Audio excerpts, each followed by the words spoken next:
तो 8 तारीख को ऑस्ट्रेलिया के खिलाफ टीम इंडिया अपने वर्ल्ड कप के अभियान की शुरुआत करेगी, लेकिन उससे पहले ऑस्ट्रेलिया और भारतीय टीम दोनों ही टीमों को इंजरी ने बहुत ज्यादा परेशान करके रखा है। और जहां ऑस्ट्रेलिया के मार्कस स्टोइनिस का भारत के खिलाफ खेलना अभी भी संदिग्ध बताया जा रहा है because of the hamstring injury, वहीं टीम इंडिया के इस साल के सबसे बड़े बल्लेबाज और सबसे ज्यादा रन बनाने वाले बल्लेबाज शुभमन गिल को डेंगू के बुखार ने यहां पर परेशान करके रखा है। और खबर है कि डेंगू हो जाने की वजह से उनका ऑस्ट्रेलिया के खिलाफ पहला मैच खेलना बहुत ही ज्यादा मुश्किल है। अब डेंगू का बुखार हाल फिलहाल में मुझसे ज्यादा और कोई नहीं समझ सकता। मैं खुद पिछले एक हफ्ते से डेंगू से जूझ रहा था, इसीलिए आपके लिए बहुत ज्यादा वीडियोस लेकर के नहीं आ पाया। 2021 में भी मुझे डेंगू हो चुका है, तो आई नो कि डेंगू के फीवर से, खास करके इस समय जो डेंगू का फीवर चल रहा है वो आसानी से उतर नहीं रहा है। I am sure Shubman Gill को बेस्ट ट्रीटमेंट मिल रहा होगा, लेकिन ऑस्ट्रेलिया के खिलाफ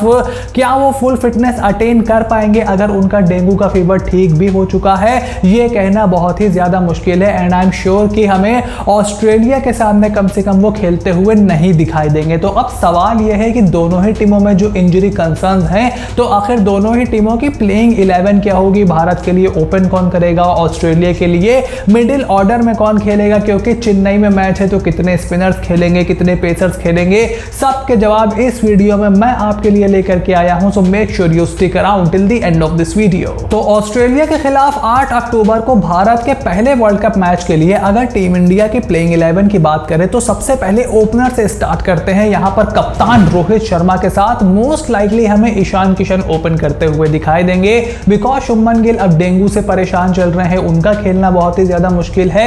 तो अच्छी चीज यह है कि पहले ही टीम इंडिया ने एक बैकअप तैयार करके रखा है। हालांकि पिछले कुछ मैचेस ईशान किशन ने मिडिल ऑर्डर में खेले हैं, बट उनकी प्रेफरेबल पोजीशन जो है वो ओपन है। वहां पर वेस्ट इंडीज में भी हमने देखा था कि उन्होंने ओपन करते हुए अपने इस प्रेफर्ड पोजीशन पर अच्छा प्रदर्शन किया था।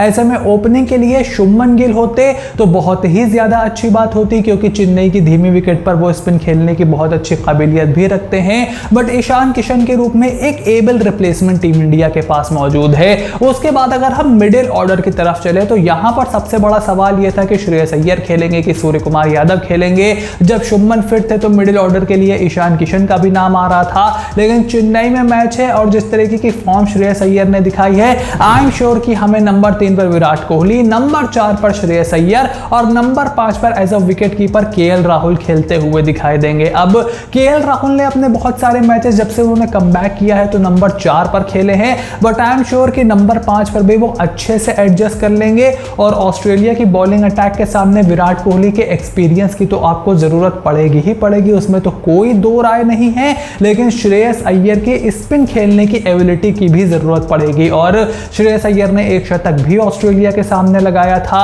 और उसके बाद तीसरे ओडीआई में भी वो अच्छा लग रहे थे। तो मेरे ख्याल से ये हमारी टीम का मिडिल ऑर्डर पूरी तरीके से सेट है, इसमें कोई भी बदलाव हमें होता हुआ नहीं दिखाई देगा। उसके बाद अगर हम ऑलराउंडर्स की तरफ चलें तो नंबर 6 पर हार्दिक पांड्या, नंबर 7 पर रविंद्र जडेजा और नंबर 8 पर Ravichandran Ashwin as a spin bowling allrounder हमें खेलते हुए दिखाई देंगे। अब रविचंद्रन अश्विन और शार्दुल ठाकुर के बीच में टॉसअप था, लेकिन रविचंद्रन अश्विन ने जिस तरीके का प्रदर्शन किया है ऑस्ट्रेलिया के सामने जब उन्होंने वापसी की है, और क्योंकि उनके होम ग्राउंड चेन्नई में मैच है, सामने वाली टीम में डेविड वार्नर जैसे लेफ्ट हैंडर हैं, एलेक्स कैरी जैसे लेफ्ट हैंडर आपको मिडिल ऑर्डर में मिल सकते हैं, ग्लेन मैक्सवेल जिनका अश्विन के साथ बहुत पुरानी राइवलरी चल रही है वो मिडिल ऑर्डर में मौजूद है, वार्म अप्स में रन भी बना करके आ रहे हैं और वहां की धीमी विकेट पर आपको अश्विन के एक्सपीरियंस की जरूरत भी पड़ेगी। तो मुझे इस मामले में कोई दो राय नहीं है कि रविचंद्रन अश्विन ही नंबर 8 पर दिखाई देंगे।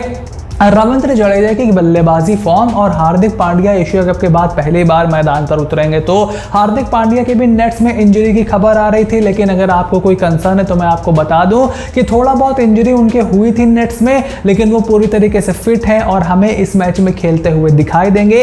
रविंद्र जडेजा की बॉलिंग फॉर्म बहुत अच्छी चल रही है, लेकिन उनको बल्ले से भी स्टेप अप करना पड़ेगा। और उसके बाद अगर गेंदबाजी लाइनअप की बात करें तो कुलदीप यादव के साथ जसप्रीत बुमराह और मोहम्मद सिराज हमें ऑस्ट्रेलिया के सामने खेलते हुए दिखाई देंगे, यानी कि बुमराह और सिराज के रूप में आपके पास दो स्पेशलिस्ट तेज गेंदबाज होंगे, रविचंद्रन अश्विन और कुलदीप यादव के रूप में दो बेहतरीन स्पेशलिस्ट स्पिन गेंदबाज आपके पास होंगे, हार्दिक पांड्या के रूप में तीसरा पेस बॉलर आपके पास होगा और रविंद्र जडेजा के रूप में आपके पास तीसरा स्पिनर होगा और 6 प्रॉपर गेंदबाजी के विकल्प आपके पास होंगे। तो बहुत ही बैलेंस टीम ये दिखाई दे रही है। ऑस्ट्रेलिया ने हमारे सामने जो सवाल खड़े करने हैं, जैसे डेविड वार्नर अच्छे फॉर्म में चल रहे हैं, स्टीव स्मिथ ने कुछ रन्स बनाए हुए हैं, उसके बाद मार्नस लाबुशैन ने वार्म अप्स में कुछ अच्छी बल्लेबाजी की थी, उसके बाद मैक्सवेल हैं, एलेक्स कैरी हैं। तो यहाँ पर ऑस्ट्रेलिया को देखते हुए, उनकी बल्लेबाजी को देखते हुए ये भारतीय टीम की जो लाइनअप है वो पूरी तरीके से सेटल्ड और सटीक दिखाई दे रही है। वहीं अब अगर जल्दी से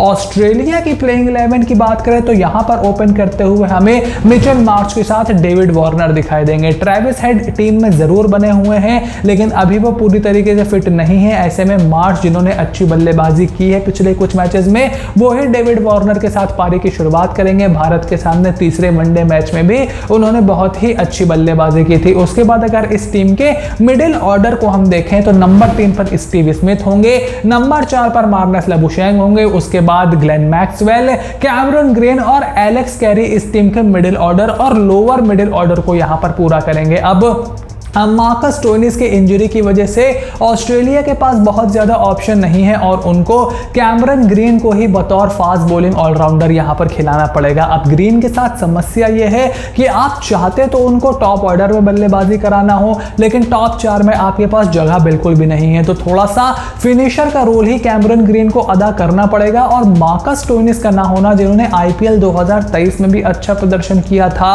भारत में खेलने का कंपैरेटिवली एक्सपीरियंस भी उनके पास ज्यादा है, वो अगर इस मैच में नहीं खेलते हैं, जिसके चांसेस बहुत ही ज्यादा कम हैं, तो कैमरन ग्रीन के ऊपर जिम्मेदारी बड़ी होगी और ऑस्ट्रेलिया उनको कैसे इस्तेमाल करता है ये देखना भी बहुत इंटरेस्टिंग होगा। और उसके बाद अगर उनकी गेंदबाजी लाइनअप की बात करें तो कप्तान पैट कमिंस के साथ मिचेल स्टार्क, एडम जैम्पा और जॉश हेजलवुड ऑस्ट्रेलिया की इस गेंदबाजी लाइनअप को पूरा करते हैं और उनकी प्लेइंग 11 को यहां पर पूरा करते हैं। अब ऑस्ट्रेलिया के पास कोई स्पिन का और ऑप्शन ही नहीं है। एडम जैम्पा, जो कि अभी थोड़ा इंजरी से जूझ रहे थे, थोड़ा बहुत उनको रेस्ट दिया जा रहा था, आई एम श्योर वो वापस आ जाएंगे। और उनके बाद ग्लेन मैक्सवेल आपके सेकंड स्पिनर यहां पर हैं। ट्रेविस हेड थोड़ी बहुत गेंदबाजी कर सकते थे लेकिन वो इस टीम में फिलहाल अवेलेबल नहीं है। हमने देखा कि वार्म-अप्स में डेविड वार्नर, स्टीव स्मिथ और मार्नस लाबुशैन जैसे खिलाड़ियों के साथ उन्होंने पार्ट टाइम गेंदबाजी करवाने की कोशिश की। तो आइडियली आप एक और स्पिनर इस टीम में चाहोगे, लेकिन पहले तो आप किसको बाहर करोगे? स्टार्क को आप बाहर कर नहीं सकते, कमिंस को आप बाहर कर नहीं सकते और भारत में खेलते हुए जॉश हेजलवुड का एक्सपीरियंस बहुत ज्यादा है, खास करके जो वो IPL से लेकर के आते हैं, तो उनको भी आप बाहर नहीं कर सकते। ऐसे में ऑस्ट्रेलिया जो है वो इसी प्लेइंग 11 के साथ यहां पर जाने वाली है और जैम्पा के साथ मैक्सवेल ही आपको एज अ सेकंड स्पिनर दिखेंगे। तो भारत के लिए शुभमन गिल का ना होना टीम इंडिया के लिए एक बड़ा झटका है और ऑस्ट्रेलिया के लिए मार्कस स्टोइनिस का ना होना उनके लिए भी एक ठीक ठाक झटका है। लेकिन शुभमन गिल की इस टीम इंडिया को बहुत ज्यादा जरूरत है। आई एम श्योर वो जल्दी से रिकवर हो जाएंगे। आई होप वो जल्दी रिकवर हो जाएंगे क्योंकि मुझे जल्दी रिकवरी नहीं हुई है। मैं खुद देख रहा हूं डेंगू से जिस तरीके से परेशानी होती है, मैंने खुद पिछले 8-10 दिन से मैं वही लगातार झेल रहा हूं, इसीलिए आपके लिए वीडियोस लेकर के नहीं आ पा रहा हूं। बट अब मेरी कोशिश है कि रोज इस चैनल पर वीडियो लेकर के आई जाए। So make sure to click on the subscribe button, press the bell notification, become part of the family, क्योंकि भारत के मैच से पहले आपको इस मैच का कंप्लीट प्रीव्यू देखने को मिलेगा जहां पर हम हेड टू हेड बात करेंगे, चेन्नई के वेदर की बात करेंगे क्योंकि बारिश के कुछ आसार वहां पर बने हुए हैं। दोनों टीमों की प्लेइंग 11 क्या होगी एक बार फिर से उसके बारे में डिस्कस करेंगे।